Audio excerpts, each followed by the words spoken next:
सतगुरु महाराज की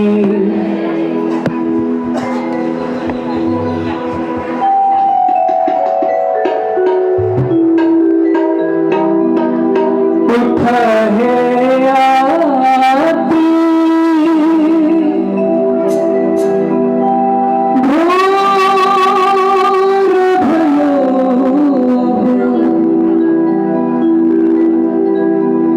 जागो जगाओ जुगत सो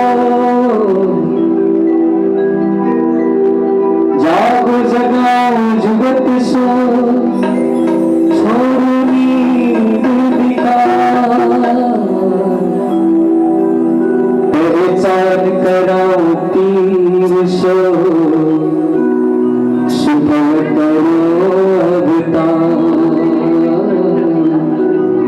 सुबह करो अवतार उठा है आती भोर भयो अब उठा है आती भोर भयो अब तुम छुपाया तब मुझे भला तुम छुपाया तब मुझे भला उठा है आती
की, जय हो, निजानंद स्वामी की, जय हो, प्राणनाथ प्यारे की, जय हो, तीनों पुरी धाम की, जय हो, नवतन धाम की, जय हो, समस्त सुंदर साथ की, जय हो, आचार्य जगत गुरु महाराज की, जय हो। आज यो सभामा जसको माध्यमले यहाँ हामी उपस्थित भएका छौं, संत श्री चरणदास जी महाराज, उहाँको स्वभाव अत्यन्त सरल, सुशील अनि नम्रताले भरिएको छ। यस्तो सन्त अब पाउन गाह्रो छ। यस्तो सन्त श्री चरणदास जी महाराज जसले यो महान कार्यलाई उठाउनु भएको छ अनि अहिले जसको श्रीमुख वाणीद्वारा चर्चा सुन्दै हुनुहुन्थ्यो हाम्रो महेन्द्रजी महाराजजी अनि श्रीमद् भागवत प्रवक्ता देवराजजी महाराजजी, भागवत साथै वाणी उपवाचक दुवै पण्डितजीहरू, संगीतकार भाइ अनि यो मन्दिर समितिका सबै पदाधिकारी, हाम्रो दिव्य दर्शन टेलिभिजन जसले आज यो टेलिभिजनको माध्यमद्वारा 1 करोड भन्दा पनि धेरै सुन्दर साथी घर बसी बसी लाभान्वित भएका छन्। 2 करोड नेपाली जनता यसबाट लाभान्वित भएका छन् अनि यसको परिसञ्चालन गर्ने हाम्रो मणिजी धन्यवादको पात्र हुनुहुन्छ। काठमाडौँदेखि आएर यहाँ हामी सबैलाई यो लाभ दिइरहनु भएको छ। साथै धर्मप्राण शिरोमणि सुन्दर साथजी, हजुरहरूलाई सबैभन्दा पहिलो प्रशंसा अनि सम्बोधन हुनुपर्ने हो। किन यदि हजुरहरू यहाँ नभइदिएको भए यो नाङ्गो पण्डालमा कसले कथा गर्न बस्थ्यो होला।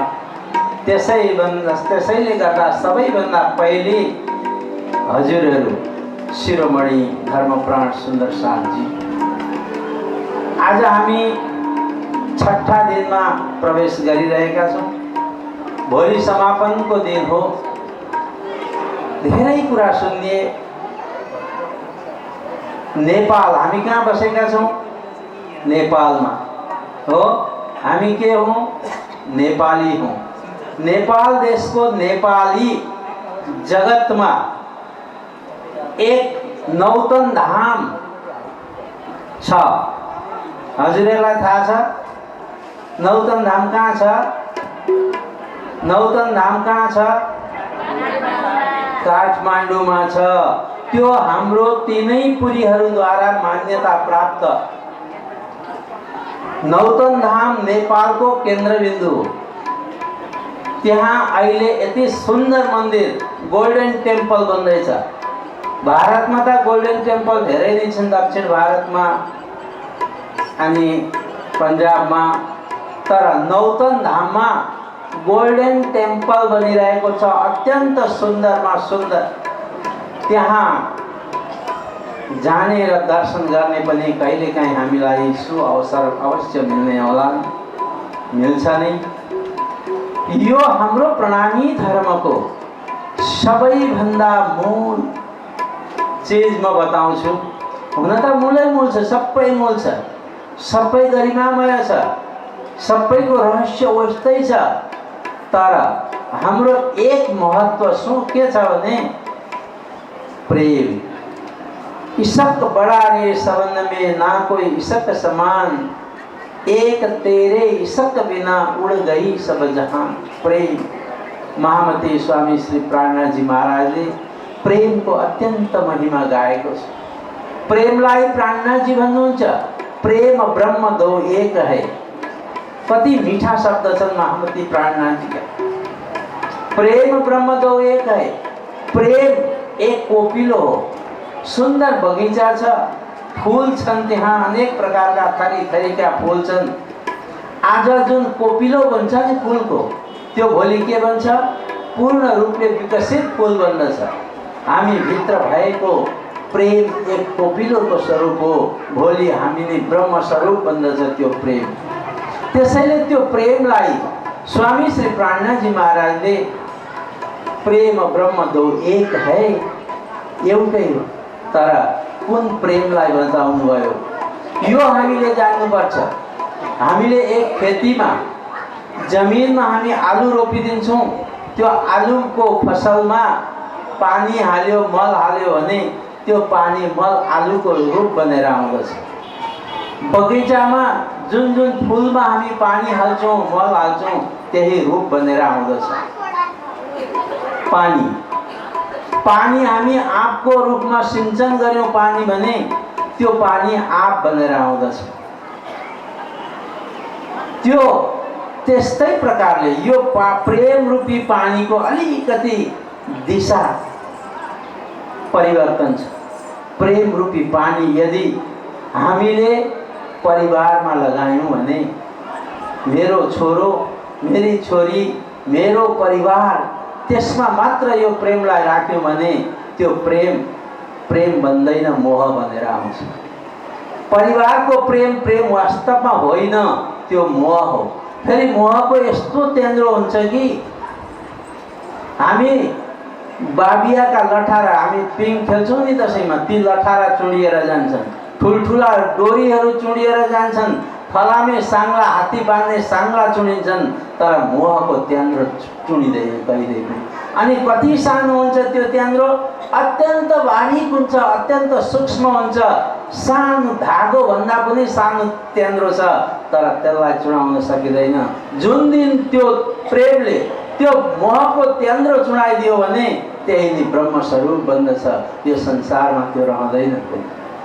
फेरि प्रेमको हेर्नुहोस्, जहाँ मोह भयो परिवारमा लगाउँदा, अब कुर्सी पद प्रतिष्ठामा लगाइयो भने अहङ्कार बनेर आउँछ।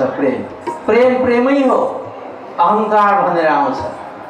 हेर्नु, प्रेमको गति हामी कतापट्टि लगाउँछौँ त्यतैपट्टि जान्छ। अब त्यही प्रेमलाई धन सम्पत्ति प्रति, यो मेरो यति सम्पत्ति, मेरो यति जग्गा, मेरो यति रुपैयाँ, मेरो यो सबै सम्पत्तिप्रति त्यो प्रेमलाई लगायो भने त्यही नै लोभ बनेर आउँछ। प्रेम त प्रेमै हो। धन सम्पत्ति प्रति पनि प्रेम गरिन्छ, तर लोभ बनेर आउँदछ। अब त्यो प्रेमलाई फेरि हामी विचार गरौँ। हामी साना केटाकेटीलाई पनि हामी रिसाउने, ठुलासित पनि रिसाउने, बाबुआमासित रिसाउने, मित्रसित रिसाउने भन्यौँ भने त्यसलाई के भन्छ? त्यो प्रेम क्रोध बनेर आउँदछ। प्रेमले कई रूप धारण गर्दछ। लोभ धेर गर्यो भने लोभ बनेर आउँछ, क्रोध धेर गर्यो भने क्रोध बनेर आउँदछ। प्रेमका गति धेरै छन्, त हामीले यदि त्यो प्रेमलाई ब्रह्मतिर लगायौँ भने, त्यो प्रेमलाई राज्यपट्टि लगायौँ भने, त्यो प्रेमलाई आफ्नो इष्ट मालिक अक्षराती श्री कृष्ण प्रति लगायौँ भने त्यो कृष्ण बनेर आउँछ। कता लाउने प्रेम? हाम्रो प्रेम सबैसित छ। प्रेम नहुने व्यक्ति नै छैन संसारमा कोही पनि, तर त्यसको दिशा आफ्नो आफ्नो प्रति लगाएको हुन्छ, त्यतापट्टि कुदिरहेका छन् मान्छे। त्यसैलाई प्रेम प्रेम प्रेम प्रेम प्रेम। कृष्ण कृष्ण सबही कहे, ठग ठाकुर और चोर, प्रेम बिना रिझे नहीं नटवर नंद किशोर। बोलो कृष्ण कन्हैया लाल की। कृष्ण कृष्ण त सबैले भन्छन्, ठगले पनि कृष्ण भन्छ। एक खसी काट्ने बेलालाई पनि कृष्णै भनेर काट्छ कतिले। पापीले पनि कृष्ण भन्छ, चोरले पनि कृष्ण भन्छ। कृष्ण कृष्ण सबही कहे, सबले कृष्ण कृष्ण कृष्ण नाम लिन्छन्। ठगले, चोरले, ठाकुरले, सबैले। तर कृष्णको एक अटल नियम छ। प्रेम बिना रिझे नहीं नटवर नन्द किशोर। त्यो कृष्णलाई रिझाउन विशुद्ध प्रेमको आवश्यकता पर्दछ। त्यो प्रेम हाम्रो घट घटमा छ, सबैसित छ, तर त्यसलाई दिशा परिवर्तन गर्नुपर्छ। हामी स्कुलमा पढ्दाखेरि पिटी खेलाउँथे सरहरूले, अनि पिटीमा यसो गरे अनि गर्दा गर्दै लेफ्ट टर्न भन्छ देब्रेपट्टि फर्क्यो, राइट टर्न भन्छ राइटपट्टि देव, अनि एबाउट टर्न भन्दा कता सिधै पछाडि फर्काउँथ्यो हैन। एबाउट टर्न प्रेमलाई हामीले यो संसारबाट एबाउट टर्न गरेर सिधै परमात्मापट्टि लगाउनुपर्छ, न कि यता उता आजु बाजु यता यस्तो गर्नु हुँदैन। त्यही प्रेमलाई चाहिँ महामती स्वामी श्री प्राणनाथजीले प्रेम ब्रह्म दो एक है, त्यो प्रेमलाई ब्रह्मलाई जान्नु छ भने, ब्रह्मसम्म पुग्नु छ भने प्रेमको अति आवश्यकता पर्दछ। प्रेम बिना हुँदैन, तर प्रेममा धेरै फरक रहेछ सुन्दर साथजी। त्यो प्रेमलाई चिनौँ, त्यो प्रेमलाई जानु, जुन प्रेम महामती स्वामी श्री प्राणनाथजी महाराजले ब्रह्म समान बनेको छ। परमात्मा र प्रेममा केही फरक छैन अरे, कोपिलो र फुलमा जति फरक छ त्यति नै फरक छ। हामीसित सबैसित त्यो छ, सबको हृदयमा प्रेमको कोपिलो बनिरहेको छ। अब त्यो प्रेमलाई परिष्कृत गरेर, त्यो प्रेमलाई पल्लवित गरेर, त्यो प्रेमलाई फक्राउनु हो भने त्यही नै ब्रह्म बन्दछ। राज्य बनिसकेपछि फेरि हामीले कहाँ खोज्ने मन्दिर, कहाँ खोज्ने कथा, कहाँ खोज्ने मस्जिद, कहीँ पनि गर्नु पर्दैन, आफै भित्र जो। त्यसैलाई प्राणनाथजीले भन्नुभयो, पहले ओलखो आपको पीछे करो मोसो पहिचान। पहले मलाई पहिचान गर, आफूलाई स्वयंलाई स्वको पहिचान गर। पहले ओलखो आपको गुजराती छ। अनि यो बाणी, यो तारतम बाणी कस्तो बाणी छ हजुरहरूलाई म भनौँ। एक बार मथुरामा कंसले धनुष यज्ञ गर्न, कृष्णलाई कति गर्दा पनि उसले पक्रिन सकेन, मार्न सकेन कंसले। कति राक्षसहरू मरे, तर कृष्णलाई मार्नु छ, पहिचान गर्नु छ, अनि उसले धनुष यज्ञको बहाना गर्यो। त्यो धनुष उनको गुरु परशुरामले दिएको थियो, विशाल धनुष भनेको थियो गुरुले। कंस जुन दिन जसको हातद्वारा यो धनुष उठाएर ताक चढाउँछ अनि जसको हातद्वारा धनुष टुट्दछ, भाँचिन्छ, त्यसको हातद्वारा तेरो मृत्यु हुन्छ। गुरुको वाक्य उसलाई याद आयो। धनुष यज्ञको लागि व्यवस्था गरेर अब सबैलाई बोलाए, सब आमन्त्रित भए, मथुरामा पनि पठाए। कृष्ण बलराम आउनुभयो, नन्द बाबा आउनुभयो, सबै बालहरू पनि आएका छन्। धनुष यज्ञको लागि ठुलो मण्डप सजाइएको छ, अनि त्यसमा पहलवान राखेको छ, एउटा कुब्लापीड नामको हात्ती राखेको छ। कृष्ण आउने बित्तिकै हात्तीलाई पिलाइदिएको छ रक्सी, अनि गएर कृष्णलाई मार्नको लागि उसले आज्ञा गर्यो। कृष्ण बलराम पूर्वको ढोकाबाट प्रवेश गर्ने बित्तिकै हात्ती गयो, हात्तीलाई त्यही समाप्त गरिदिए कृष्णले। चाँडुर मुष्टिक सल तोसल गए, सबैलाई समाप्त गरे। तर ऑडियन्स जो विशाल त्यो सभा हेर्नका लागि बसेका व्यक्तिहरू थिए, नारीहरू थियो, समाज थियो, कृष्णलाई कुन स्वरूपमा देखे तिनीहरूले भने साना बालक पनि थिए। उनीहरूले ओहो कति राम्रो साथी पो हामीलाई मिल्यो, यससित खेल्न पाए कस्तो हुन्थ्यो। कृष्ण बलरामलाई ती बालकले बालकको रूप देखे, जवानीले जवान देखे कृष्णलाई। आहा यस्तो सुन्दर हाम्रो साथी भएर यससित बोल्नु, बात गर्नु, तिनीसित खेल्न पाए भन्ने जवानीहरूले देखे। त्यहाँ बसेका नारीहरूले सुन्दर कामदेवको रूप स्वरूप, आहा कति सुन्दर, कति सुन्दर, त्यो भावले उनीहरूले देखे। अनि वृद्ध नन्द बाबा आदि जति त्यस्ता ठुल्ठुला वृद्ध ग्वाल थिए, उनीहरूले कृष्णलाई के देखे? बालक, आफ्नो बालक जस्तो देखे। जसको जस्तो भावना थियो कृष्णलाई त्यस्तै नै देखे त्यहाँ। जिन रही भावना जिनकी जैसी, प्रभु मूर्त देखे तिन तैसी।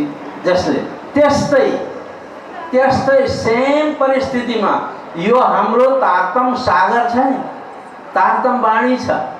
यसमा 5-7 भाषाले सुसज्जित यो वाणी हो। गुजरातीले पढ्यो भने ओहो यो त गुजरातीमा लेखेको छ, यो त हाम्रै हो भन्छ। अनि हिन्दुस्तानीले पढ्यो भने हिन्दी भाषा रहेछ, यो हाम्रै हो, हिन्दुस्तानी भाषा छ। सिन्धका व्यक्तिहरूले पढे यो त सिन्धी छ, यो त हाम्रो हो। जाटले देख्यो भने यो जाटी भाषामा रहेछ, यो हाम्रो। सबैले आफ्नो आफ्नो भावना अनुसार वाणीलाई देख्दछ। यसमा उर्दू फारसी, जसको दिल दिमागमा उर्दू र फारसी बसेको छ, मुसलमान तेरो मेरो भन्ने भावना छ, उसले मुसलमानको ग्रन्थ पनि भन्छ, नभनेका होइन। तर यो वाणीको दिव्यता, यो वाणीको आनन्द, यो वाणीको लक्ष्य त्यसैले जान्दछ जो परमात्मासित नजिक छ, जो प्रेम छ। प्रेमीले मात्र यो वाणीको रहस्य सम्झिन सक्छ, जति सम्झाए पनि नवा सम्झिन सक्दैन। यो वाणी परब्रह्म परमात्माले हिजो पनि भने, यो वाणी परब्रह्म परमात्मा स्वरूपको दोस्रो आकार हो। त्यसैले यसलाई स्वरूप साहेब हो, नाम हो नि। स्वरूप भनेको आकृति, विग्रह, स्वरूप। साहेब भनेको परमात्मा, परमात्माको स्वरूप भएर त हामी पूजा आजा गर्दछौँ। यो वाणीको पूजा प्रणामीले गर्दछ, अरूले पनि गर्दा रहेछन् है। मैले धेरै ठाउँमा ठुल्ठुला विद्वानले, जसमा केही मलिनता छैन, विद्वत्ताले भरिएको छ, जसको हृदय विशाल छ, भेदभाव विभिन्नताले उसमा छैन, त्यो व्यक्तिले यो वाणीलाई पूजा गरेर राखेको हुन्छ। पूजा भनेर हामी जस्तो कञ्चन थाल चौमुख गर्दो रहेन र। उसले अगरबत्ती बलाइदिन्छ, दियो बालिदिन्छ, त्यो नि पूजा हो उसको लागि। मैले कतिका घरमा देखेको छु, प्रोफेसरहरूका घरमा देखेको छु, किन यो राखेको, यसलाई त यसरी पूजा गरिन्छ। तपाईहरुको हो त्यो पूजा गर्नु अति राम्रो हो। यो वाणीमा जो ज्ञान छिपेको छ, जो भक्ति छिपेको छ, जो प्रेम छिपेको छ, त्यसको पो पूजा हो त वास्तवमा वाणी त। यो वाणी कागज र चौपाईको मात्रै पूजा होइन। यो वाणी प्रणामीले किन पूजा गरेको भन्दा यसमा ज्ञान छिपेको छ, भक्ति छिपेको छ, प्रेम छिपेको छ, सद्भाव छिपेको छ, ब्रह्मको स्वरूप छिपेको छ। ब्रह्म कसरी जान्ने भन्ने कुरो यो वाणीबाट पाइन्छ, अरू कुनै ग्रन्थबाट हजुरहरूले पाउन सक्नुहुन्न। त्यस्तो यो अमूल्य वाणी आज हाम्रो हातमा छ। तर यही वाणीलाई लिएर कतिपय व्यक्तिहरू अनेक प्रकारका नचाहिँदा कुराहरू गर्छन्, तर जसको जस्तो भावना छ यो वाणी त्यस्तै रूपले उसलाई फल पनि दिन्छ वाणीले। यो वाणी भनेको परब्रह्म परमात्माको बोल्ने मूर्ति हो। बुझ्नुभयो? यो वाणी के हो? एउटा सुनको मूर्ति बनाउनु, 3 फुटको मूर्ति छ सुनको, हिराको गहना लगाइदिनु, हार लगाइदिनु, आँखा हिराका लगाइदिनु, अनि चन्दन अक्षताले पूजा गर्नु, अनि त्यो 3 फुटको सुनको मूर्तिलाई हात जोडेर भन्नु, प्रभु हे परमात्मा, मलाई यति समस्या छ, म पीडित छु, म व्यथित छु, मेरा व्यथाहरू, मेरा समस्याको समाधान के हो? म यति समस्याले पीडित छु। मूर्तिले जवाब दिँदैन तपाईलाई, कहिल्यै पनि कुनै मूर्तिले जवाब दिँदैन। चाहे त्यो आदि नारायण भगवानको मूर्ति होस्, ब्रह्माको होस्, विष्णुको होस्, महेशको होस्, कृष्णको होस्, रामको होस्, हनुमानको होस्, कुनै पनि मूर्तिले जवाब दिनेवाला छैन। तर यो वाणीको सामने सानो फूलको थुङ्गो लिएर, हे प्रभु, हे राज, मेरे धनी, हे मेरे प्रियतम, म यति पीडामा पीडित भएको छु, मेरा यस्ता यस्ता समस्याहरू छन्, यसको समाधान म कोसित माग्न जाउँ? हजुर सिवा मेरो को छ र धनी, मलाई यो समस्याको समाधान गरिदिनुहोस् भनेर सानो फुलको थुङ्गो चढाएर बाणी सट्ट खोल्नुहोस्। त्यो माथिको जुन चौपाई छ नि त्यही नै तपाईँको समस्याको समाधान भएर आउँछ। तपाईँलाई जवाफ दियो बाणीले, त्यसैले यो बोल्ने बाणी हो। त्यो चौपाई पढ्नु, पुरा एक पेज चौपाई पढ्नु, तपाईँलाई अर्थ आएन, किनभने बाणी रहस्यमय छ। बाणी अत्यन्त गूढताले भरिएको छ। यो अन्त आत्मा अन्त चेतनाले मात्र यो बाणीलाई सम्झिन सक्छ। किनभने यो बाणी के हो? ये तारतम्य बल कोई न जाने, एक जाने मूल स्वरूप की चित्त की बातें तारतम्य कई रूप। यो त पूर्ण ब्रह्म परमात्मा अक्षरातीत श्री राजी महाराज को अंतश्चेतना को धड़कन नहीं बाणी हो। अंतश्चेतना को धड़कन स्पंदन त्यही नै त बाणी रहेछ। कसैले यसको रहस्य महामती प्राणनाथ भन्नुहुन्छ। के भन्नुहुन्छ? प्राणनाथ, जसलाई हामी प्राणनाथ प्राणनाथ प्राणनाथ भन्दछौँ नि, उहाँ स्वयं भन्नुहुन्छ, ये बाणी चित्त दे सुनियो साथ, कृपा कर कहे श्री प्राणनाथ। ती प्राणनाथ को कृपा कर कहे श्री प्राणनाथ। प्राणनाथ भन्दै हुनुहुन्छ, चित्त दे सुनियो साथ, कृपा कर कहे श्री प्राणनाथ। त्यो प्राणनाथ चाहिँ को त?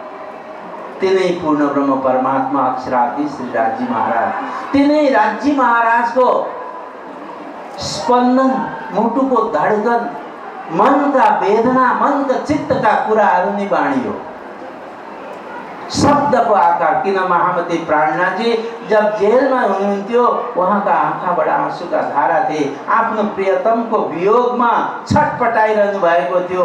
त्यो छटपटाटमा हे धनी, हे राज, हे प्रियतम, हे मेरो मालिक भनेर आँखाबाट आँसु का धारा बगे। ती आँसुले नि शब्द को रूप धारण गर्यो।